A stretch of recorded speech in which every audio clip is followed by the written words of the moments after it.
செய்தியை பார்த்து வருகிறோம். விருதுநகர் அருகே சக்தி பட்டாசு ஆலையில் ஏற்பட்ட வெடிவிபத்தில் 7 பேர் படுகாயமடைந்திருக்கின்றனர்.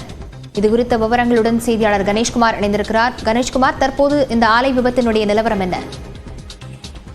விருதுநகர் அருகே கோவில் புலிக்குத்தியில் மோகன்ராஜ் என்பவருக்கு சொந்தமான சத்யபிரபா பட்டாசு ஆலை செயல்பட்டு வருகிறது.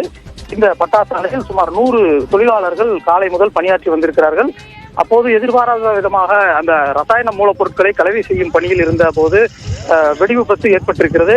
இந்த வெடிவிபத்தை தொடர்ந்து அங்கு பணியில் இருந்த தொழிலாளர்கள் பெரும்பாலானோர் அலறி அடித்துக் கொண்டு வெளியே வந்திருக்கிறார்கள். வெடிவிபத்தில் தற்போது வரை 8க்கும் மேற்பட்ட அந்த பட்டாசு தயாரிக்கக்கூடிய அறைகள் என்பது முழுவதுமாக தரைமட்டமாகி இருக்கிறது.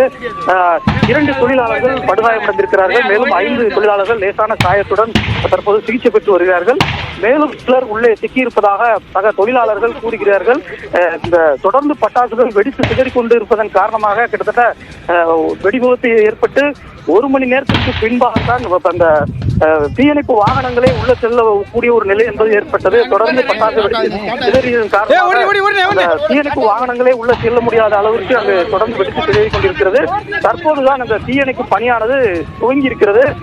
தீயை கட்டுக்குள் கொண்டு வந்த பின்னர் அந்த கட்ட இடிபாடுகளுக்குள் தொழிலாளர்கள் யாரேனும் இருக்கிறார்களா என்பது தெரிய வரும். இருந்தாலும் கூட சக தொழிலாளர்கள் உள்ளே சிக்கியிருக்கிறார்கள் என்ற ஒரு தகவல் தெரிவித்திருக்கிறார்கள். அதன் அடிப்படையிலே தற்போது மீட்பு பணி என்பது துரிதமாக மேற்கொள்ளப்பட்டு வருகிறது. லாவண்யா, பட்டாசு ஆலையின் உள்ளே சில தொழிலாளர்கள் மேலும் சிக்கியிருப்பதாகவும் தகவல் வெளியாக இருக்கிறது. விவரங்களுக்கு நன்றி கணேஷ்குமார்.